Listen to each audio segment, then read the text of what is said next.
Merci et bienvenue à Hebdo Santé. C'est l'une des manifestations de la maladie, parfois un symptôme qui permet de poser un diagnostic. Il s'agit de la douleur. Je dirais les douleurs tant elles sont diverses et parfois même complexes à expliquer. Elles sont variables aussi bien en termes d'intensité, de fréquence que de localisation et imposent une souffrance à des millions de personnes dans le monde. Alors pour comprendre ces douleurs et voir comment elles sont traitées, nous avons fait appel à Dr Siagbe Songolé. Il est médecin généraliste et également médecin-chef du centre de santé urbain de Sikolo. C'est dans le département de Congo Nord de la Côte d'Ivoire. Absolument. Merci, bienvenue. Merci.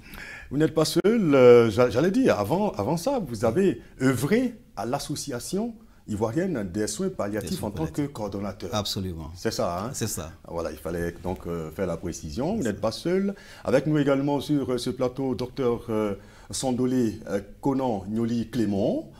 Il est pharmacien officinal.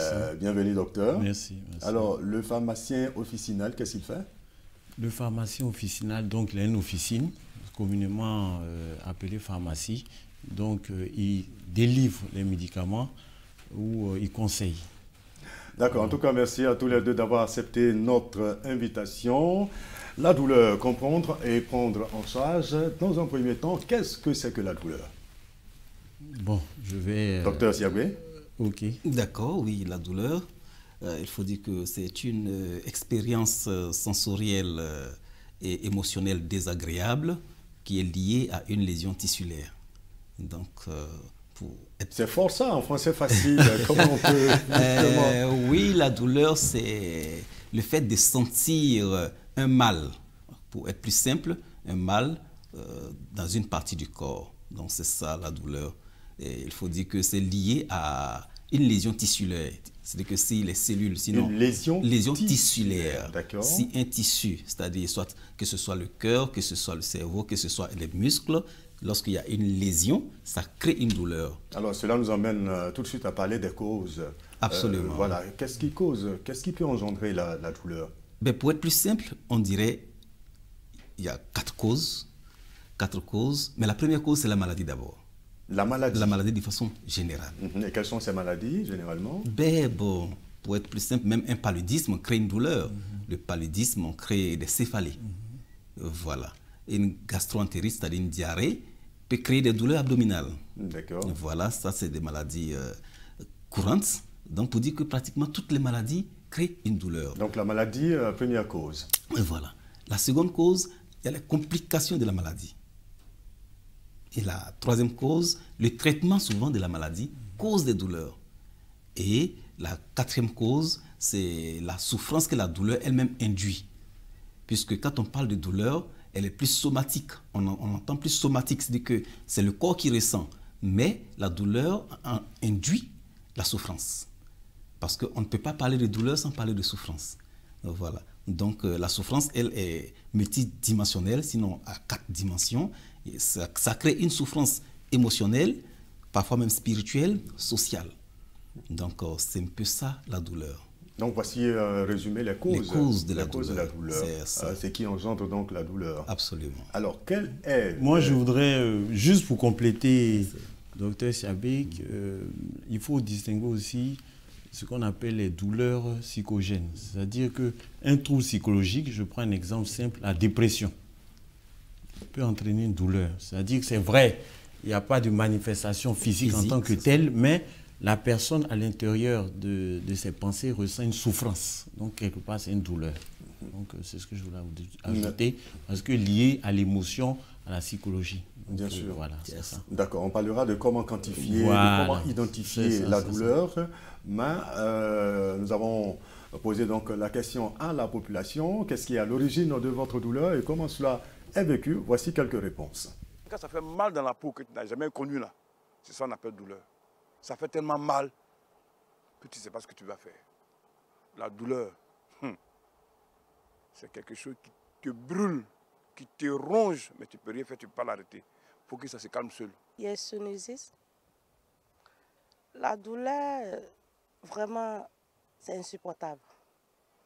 On ne peut pas expliquer à quelqu'un quand il y a mal. C'était une carie dentaire. Ça me faisait mal à partir de 22 heures. Quand l'heure arrive net, tu n'arrives même pas à dormir. Je souffre d'une hernie discale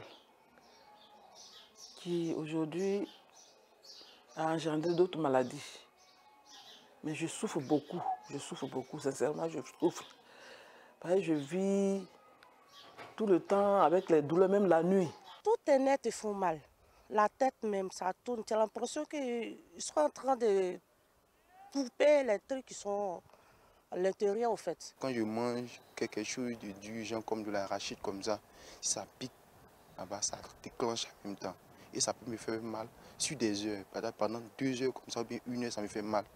Faut de supporter la douleur. À un certain moment même, je commence à couler les larmes sans qu'on me tape, même sans qu'on me fasse quelque chose. Au début, je prenais des calmants. Mais quand,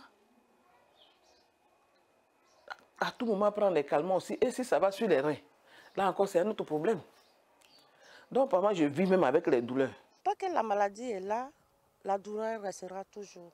C'est les anti-inflammatoires qui vont calmer juste la douleur. Alors, les populations souffrent énormément, messieurs, on vient de le voir. C'est ça. Comment expliquer la douleur? Pourquoi on a mal, je veux dire? Ah oui. Excusez-moi. Effectivement, bon, ils ont été tellement clairs. Il faut dire que la douleur est liée au nerf. Vous voyez, la douleur, d'abord, elle prend naissance à partir des récepteurs, on les appelle des nocicepteurs. Donc, ces nocicepteurs se situent partout dans l'organisme. Et donc, lorsqu'ils sont stimulés à l'excès, ils envoient un message au cerveau à travers les fibres nerveuses et le cerveau lit ce message et identifie qu'il y a une douleur. Et à partir de ce moment, vous commencez à ressentir une douleur à cet endroit. Voilà un peu le mécanisme de la douleur. Alors, comme cause, vous avez parlé de la maladie. Oui. Est-ce que toute douleur, je vais dire, annonce, alerte d'une maladie? Oui, le plus souvent, toute douleur alerte que quelque chose ne va pas. Donc, qu'il y ait une maladie. Puisque, excusez-moi, pas forcément une maladie. Puisque pour ce qui concerne les nocicepteurs, il y a 3 différents types de stimuli. Ça peut être physique, soit, comme je disais tout à l'heure, une lésion s'est déchirée. Quand on t'a piqué tout à l'heure, c'est-à-dire que les cellules sont déchirées, donc ça stimule ces nocicepteurs. Ou bien thermique. Thermique, c'est-à-dire que quand il y a la chaleur, ça peut induire la douleur. Ou bien ça peut être chimique. Certains produits peuvent tout de suite alerter, sinon informer ces nocicepteurs pour dire que quelque chose ne va pas. Donc voilà un peu les différents stimuli. Donc ce n'est pas forcément une maladie, mais c'est un dysfonctionnement. C'est pour dire que quelque chose ne va pas. Quelque chose ne va pas. Voilà. On a parlé donc des différents types de douleurs tout à l'heure. Oui. Quelles sont les douleurs pour lesquelles les patients viennent fréquemment vous consulter? Bon, ça dépend de l'âge des patients. Vous voyez, les douleurs aiguës d'abord. La première cause, sinon la première douleur que le patient te signale, c'est une douleur aiguë. Ça peut être des céphalées au niveau de la tête, ça peut être des douleurs au niveau de la poitrine, ça peut être des douleurs au niveau de la poitrine, soit il a une pneumopathie, donc ça induit une douleur au niveau de la poitrine ou bien au niveau abdominal. Mais l'une des douleurs qui est assez, je dirais, peut-être duquel le médecin a le plus peur, c'est les douleurs, par exemple, articulaires, les arthroses. Puisque ça annonce des douleurs chroniques, puisque c'est une maladie chronique, la prise en charge est assez délicate. Comme l'autre le disait tout à l'heure, la dame, tu vas solliciter des anti-inflammatoires qui parfois vont agresser l'estomac d'abord et ensuite l'organisme de façon générale. Donc, il y a plusieurs causes. Il faut dire que c'est vraiment général. Les gens viennent pour plusieurs types de douleurs. Alors, dans vos officines, docteur Sondolé, est-ce que les populations viennent à vous pour des antidouleurs? Bien sûr, puisque, bon, il faut savoir que la douleur aussi est un signe de prévention. Je prends un exemple simple, une brûlure. Une brûlure empêche la douleur qui s'installe dans une brûlure empêche l'aggravation. Je prends un exemple. De l'eau chaude tombe sur votre peau. Imaginez si on n'avait pas la sensation de douleur. La main reste peut-être sur l'eau chaude, mais il y a une dégradation de la peau. Donc la douleur même peut prévenir aussi l'aggravation de certains symptômes. Bon, on approche par exemple une allumette. Imaginons que le corps soit insensible, la peau ne réagisse pas. Il y a une détérioration de la peau. Donc souvent, la douleur est bénéfique. Parce que dès qu'il y a une brûlure, il y a une blessure, on retire automatiquement la peau. Est-ce qu'il y a des personnes qui ne ressentent pas la douleur? Il en existe, hein? Oui. Bon, peut-être que... Moi, je pourrais dire, bon, peut-être qu'il y a différents niveaux de sensations. C'est-à-dire que, à mon avis, hein, c'est-à-dire que des personnes plus ou moins sont peut-être capables de maîtriser la douleur, peut-être à force d'exercice, à force d'expérience, mais quelque part, une personne, à mon avis, qui serait vraiment insensible à la douleur, ce serait plutôt pathologique. Absolument. Alors, c'est ce que je dirais. D'accord, revenons un peu à cette question. Oui. Les patients qui viennent dans vos officines pour Oui. les antidouleurs, Oui, bien sûr. Est-ce que vous en recevez de plus en plus? Bon, en fait, comme le docteur Siabé a dit, généralement, la douleur, c'est une sensation désagréable. C'est ce qu'on doit retenir. Donc, la maladie qui est un fonctionnement anormal de l'organisme est très souvent associée à la douleur. Donc, il faut dire pratiquement la majorité des maladies sont associées à la douleur. Je prends un exemple simple. Une simple conjonctivite qui en fait est une atteinte de l'œil entraîne une douleur. Bon, une infection. La dame, elle a parlé par exemple d'une sinusite, ça entraîne la douleur. Donc, pratiquement tous les jours, et comme il a dit, hein, tous les cas pratiquement de maladies sont associés à la douleur. Comme il a dit, certainement, un simple palu.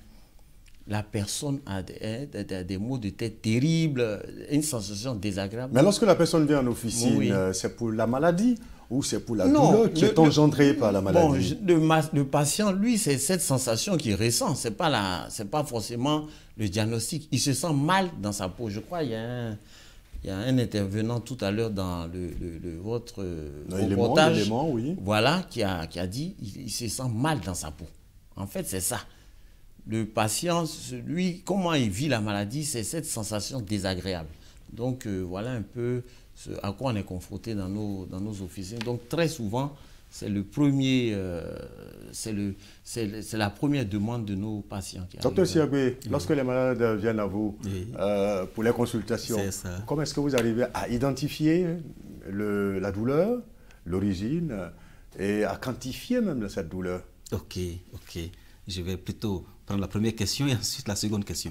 Il faut dire que concernant la douleur elle-même, parce que la première approche du praticien, c'est d'évaluer l'intensité de la douleur. Et ça commence d'abord par l'interrogatoire. L'interrogatoire, il faut bien interroger le patient pour savoir la douleur apparaît à quel moment, dans quelles circonstances, et en ce qui concerne l'évaluation, parce que c'est l'évaluation qui te permettra de pouvoir prendre efficacement en charge cette douleur. Il y a des échelles, sinon il y a des outils. Il y a un outil qu'on utilise couramment, c'est l'échelle visuelle analogique, c'est une réglette. Tu montres à la personne, c'est gradué de 1 à 10. Tu lui demandes, il faut noter ta douleur. Et la personne peut dire, j'ai soit 5 sur 10, ou bien 9 sur 10, ou bien 10 sur 10, pour dire que c'est une douleur intense, insoutenable. Donc, l'évaluation se fait donc avec le patient. Donc, une fois tu as diagnostiqué, sinon tu as évalué la douleur, tu vas maintenant chercher la cause de cette douleur-là. Et c'est en fonction de l'interrogatoire. Après l'interrogatoire, tu vas faire naturellement un examen de l'organe, d'abord de façon générale, et de l'organe tributaire de la douleur, pour savoir si cette douleur peut provenir de quel type de maladie. Et il faut aussi demander des examens paracliniques, parfois une radiographie, ou bien des examens biologiques, pour déceler la cause de cette douleur. Alors tout à l'heure, parlant de comme on dit ça déjà, d'origine, vous avez parlé de l'âge. Est-ce que l'âge est fonction? Selon l'âge, on peut avoir plus mal ou moins mal? L'âge, non pas seulement l'âge, parce que la douleur varie Il y a en fonction de l'âge. Pas forcément qu'en fonction de l'âge, on peut avoir plus mal ou moins mal. Ça dépend d'abord de la cause de la douleur. Vous voyez? Maintenant, comment on ressent la douleur, l'âge peut intervenir. Voilà. Sinon, la cause, ça dépend de la cause de la douleur. Voilà. Alors, vous avez déjà donc parlé de la prise en charge. Donc, nous allons rester dans la prise en charge. Est-ce que la douleur se traite? Bon, à l'officine, bien sûr, elle se traite. Un patient arrive, comme il a dit, on évalue la douleur. Il y a ce qu'on appelle les douleurs légères. Les douleurs légères, comme il a dit, c'est vraiment le patient est gêné quelque part. Bon, on a des médicaments qui sont adaptés. On commence par le paracétamol, qui est le premier palier. Ensuite, le patient peut avoir plus ou moins, peut sentir plus ou moins une certaine souffrance. Donc, il veut passer à un stade plus supérieur. Mais étant donné que vous êtes en officine, à partir de quel moment vous l'orientez vers le malade? Non, justement, j'arrive. Donc, okay. j'arrive. Donc, il y a ce qu'on appelle l'aspirine, qui est un anti-inflammatoire. Donc, au niveau de la classe des anti-inflammatoires, on peut dire toujours léger, mais légèrement supérieur au paracétamol. À partir de cet instant, quand avec notre appréciation, on se dit que ces deux classes de médicaments ne peuvent pas agir, on l'oriente vers le spécialiste, puisque la douleur même peut cacher quelque chose de plus grave. Donc, il ne s'agit pas seulement on va dire de supprimer la douleur. Comme je l'ai dit, la douleur, c'est un signe d'alerte. Donc, il faut pouvoir dire au patient, c'est vrai, tu as mal, mais en voulant forcément faire disparaître la douleur, tu peux peut-être t'installer dans un certain confort, puisque tu n'as plus mal. Et la maladie, pendant ce temps, ronge. Donc, directement, nous, on l'oriente vers le spécialiste qui va faire les analyses nécessaires, faire les examens nécessaires pour peut-être déceler la cause. Parce que tout est une question de cause. Et qu'est-ce que la douleur peut cacher? Il a dit que la douleur peut cacher quelque chose de plus grave. Et oui, d'abord, effectivement, la douleur, d'abord, c'est le signe d'alerte. Quand elle devient chronique, alors ça peut cacher des choses. Donc, comme je disais tout à l'heure, qu'il faut chercher à diagnostiquer, effectivement. D'accord. Donc, ça peut cacher une arthrose, une hernie discale, comme la dame l'a dit tout à l'heure, même bon, une carie dentaire, là, c'est visible. Ça peut aussi cacher des maladies graves aussi, comme le cancer. Voilà. Et lorsqu'on découvre l'origine, la cause de la douleur, et qu'on traite la cause, est-ce que la douleur disparaît? Bon, comme c'est toujours que la douleur disparaît, non? Oui. Ça dépend. Ça dépend. Normalement, lorsque la cause est efficacement traitée, la douleur devrait diminuer et disparaître. Toutefois, il y a des douleurs quand même qui persistent comme une fois. Je prends l'exemple des douleurs des membres fantômes. Parce que on peut se dire que c'est le membre qui est malade, soit le membre a été traumatisé, et on va amputer le membre. Mais la personne peut toujours ressentir des douleurs dans ce membre amputé. Ce membre qui n'existe plus? Qui n'existe plus. Donc c'est une douleur, malgré qu'on a supprimé le membre même, mais la douleur persiste. Ce n'est plus physique alors, ça devient psychologique quelque part. Psychologique quelque part, ben, ce type de douleur, vous allez donner naturellement tous les antalgiques, il ne sera pas soulagé. Alors, docteur Sondolé, est-ce qu'il y a des traitements efficaces aujourd'hui contre la douleur? Bien sûr, il y a des traitements efficaces. Comme je l'ai dit tout à l'heure, il y a ce qu'on appelle le paracétamol pour les douleurs légères. Après, on passe aux antalgiques opiacés, c'est-à-dire tout ce qui est à base de codéine. Et puis enfin, on va tomber dans les morphiniques. C'est-à-dire, là, c'est vraiment la classe 3, les douleurs très fortes. Donc, effectivement, on peut avoir ces éléments, mais comme notre docteur Siabé l'a dit, il y a aussi la cause. Donc, on peut pouvoir supprimer la douleur, mais si la cause, je prends un exemple, une tumeur qui arrive à comprimer un nerf, on va supprimer la douleur, mais comme la tumeur grossit, la douleur ne peut pas disparaître. Donc, c'est l'équilibre entre tous ces éléments qui vont faire que la douleur va s'atténuer ou disparaître, en fait. Alors, une autre question qui certainement intéresse les populations, c'est si ces traitements sont accessibles, ces médicaments. Bon, à notre niveau... Vu de point financier. Bon, il faut dire qu'aujourd'hui, on a un large éventail avec l'apparition des génériques. Vraiment, on a un large éventail. Donc, je me dis, le spécialiste, en fonction de l'objectif qu'il a, vraiment a le choix. Donc, je me dis que c'est le cas. D'accord. Voilà. Docteur Siabé? Oui. Alors, ces traitements, le traitement, comment est-ce que vous procédez? Oui, lorsqu'une personne se plaint de douleur, oui, que vous arrivez à déceler l'origine, c'est ça. La prise en charge se passe comment? Oui. D'abord, ce qu'il faut retenir, lorsque la personne a mal, même si on n'a pas encore décelé l'origine, il faut supprimer la douleur. Il faut lutter, il faut prendre en charge la douleur. Maintenant, quand on décèle l'origine, on prend en charge l'origine. Maintenant, la difficulté aujourd'hui de nous praticiens, c'est vrai, une douleur légère, naturellement avec les paliers, les médicaments du premier palier, selon l'OMS, c'est disponible. Une douleur modérée, les médicaments du second palier sont disponibles. Mais les douleurs intenses, parfois on aura besoin de morphinique pour prendre en charge ces douleurs intenses. Mais la difficulté d'abord, de façon générale, ce n'est pas tous les médecins qui ont la possibilité de prescrire les morphiniques. D'accord. Parce que pour prescrire les morphiniques, il faut avoir un carnet à souche. Maintenant, le second problème, c'est que ces morphiniques parfois coûtent excessivement cher. Et le troisième problème, parfois, ce n'est même pas disponible. Et pour rebondir sur le second point, le coût, puisque généralement, pour prendre en charge ces douleurs intenses, c'est des douleurs le plus souvent qui sont chroniques. Donc, la personne peut prendre le traitement pendant 6 mois, 1 an, parfois 2 ans et plus. Mais alors que 10 comprimés te feront environ 18 500 et il doit prendre environ 1 à 2 comprimés par jour, donc vas-y comprendre qu'il peut dépenser plus de 50 000 par mois. Ça fait beaucoup, hein. Ça fait beaucoup, ce qui n'est pas, je vais dire, accessible à la portée de tout le monde. C'est clair. À la portée de tout le monde, d'accord, ok. La personne, on a vu des personnes qui se plaignent des douleurs, hein, la douleur est persistante. Est-ce qu'il faut craindre, je vais dire, parler de conséquences là? Bon, moi, à mon niveau, qu'est-ce que je constate? C'est-à-dire qu'il faut dire qu'aujourd'hui, il y a une donnée qu'il faut prendre en compte, c'est-à-dire le stress moral. Quand on parle de douleur, aujourd'hui, tout ce qui est stress accentue beaucoup la douleur. Parce que... on peut en arriver à la mort?